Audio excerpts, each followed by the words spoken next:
This international break was probably the most important due to players possibly picking up injuries. Each player played, and we're going to be rating those players. How good were they? Lunin, this was Euro qualifiers for Ukraine. He was a starter in both matches. He played full 90 both matches. He did concede 2 goals within the 2 matches.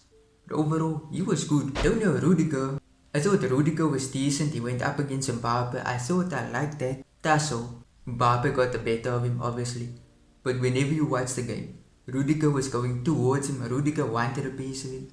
And I like that. I like that sense of competition. Kroos for Germany. Kroos was good. He was good. Stacking up 2 assists. He's overall good for the Euro. He's going to play. And I was excited to watch him. And he was decent. He delivered. And I can see why Germany need him. Okay, Brahim Diaz. He chose Morocco. Which good choice to get more football because Spain is overcomplicated. Too much competition. Brahim overall made a good choice. And Morocco is also a good country for him. Brahim, he played full 90 both matches. He played 87 minutes in the first game. Second game he played full 90 minutes. I did not watch that game, I'm not gonna lie and say I did. But I didn't watch his matches. If he, in fact, played 90 minutes for both games, then he was good. That's my opinion. He was good. Okay, so Tchouameni's gameplay, I would say it was decent. He did not get into too many risky situations. However, his Real Madrid teammate Kroos went in on a dangerous tackle, which could have injured him. Overall, I'm happy that Tchouameni left unscathed. Kamavinga, on the other hand, he picked up an injury. He's an important player for the club, and important overall in the Man City tie. But it's unknown whether he's going to miss out on those games, or whether it's just a light injury, which is not that serious. And I'm going to say this. Overall, the worst player of this international break. That title belongs to Carvalho. Carvalho, man, what was he doing? His match against Brazil, bro, it was horrifying. First of all, he dived to get a penalty, which good on him, no VAR, he won a penalty. Then he conceded a penalty by grabbing onto the Brazilian player's leg. I swear this guy is not even playing football anymore. This is not the Carvalho which started the year on amazing form.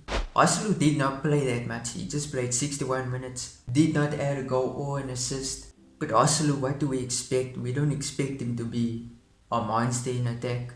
Valverde, I know he missed out on the first game, which it's weird, that's the first game he missed for the entire season. I don't know his performance because I didn't watch that game.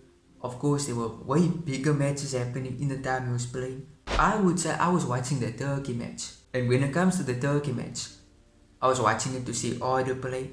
Well, I mean, what can we say? 6-1.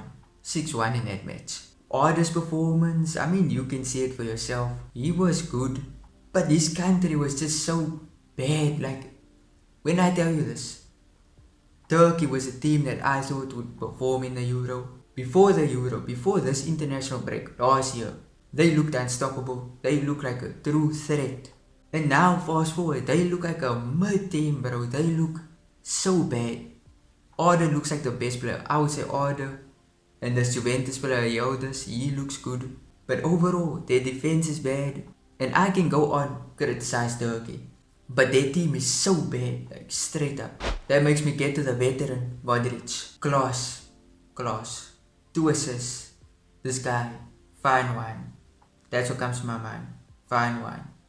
This guy is turning 39 at the end of the year. Give this guy a new contract. Let's speak about the Brazilians, because I think that's the hottest topic out of this international break. Of course, Militao could not play because he's injured, he's training with the team. And overall, he's going to make a comeback, possibly against Athletic Bilbao, which I'm excited for. We need that defensive cover up at the back because we've been poor without him. Vinicius, he was quiet. I'm not going to lie because he made more headlines for crying about the racism thing, which I send out prayers to that guy. I hope that Vinny, I just hope it ends. I don't want him to leave Real Madrid because of this. But overall, for Brazil, quiet. Just super quiet. Which, I mean, Real Madrid, Vinny, versus Brazil winning. I'm taking a Real Madrid winning because winning for his country is not that good. And now let's speak about Rodrigo because I enjoyed that match. I watched only in the second half in which Rodrigo scored. Rodrigo, his confidence is slowly building up. I'm excited to see what he does next. And I like what Perez did after the game, in which he asked for Rodrigo's shirt. I don't think he thinks that performance was outstanding, that it was amazing, but I think he did it to boost Rodrigo's confidence, and I love that. Straight up. He had a good goal, a nice dip, over the goalkeeper, past the defense. We move on to the star boy, Endrick. 17. First of all, let's look at what he did against England. Wait, let's actually speak about Bellingham first of all. In that match at Wembley, I've never seen Bellingham be that stale, just being overall not creative. He just was not creative at all. Overall neutralized by some random Brazilian defenders. Bellingham was poor, and I hope he comes back from that performance. And let's just say he did against Belgium. Beautiful finish. Yes, you can say he was mid in that match, but that finish, class. And I was telling somebody this the other day, Jude Bellingham, since he joined Real Madrid, his finishing has improved insanely. With this new role as an attacking midfielder, Bellingham has just gotten into his own. His gameplay is far more smoother, his finishing is superb. And now this obviously brings us to Endrick, who I was going to mention before Bellingham got in the way. Endrick, this guy's the next Pele. Okay, I'm kidding, he's not the next Pele necessarily, but his aura, and I don't like to say aura now because it's an overused term nowadays, and I believe he's the next best thing. Give this guy the next 10 Ballon d'Ors, honestly. I won't be surprised if he wins the next 10 Ballon d'Ors because of how good he is. And I can sense, by the way, it's beginning. His career is going to be insane. This guy will only get better. And to have that confidence, to score such goals against England, which I know it was a tap-in. People were saying, oh, he's overrated, all this stuff. I think that's just hate. I think you hate Endrick.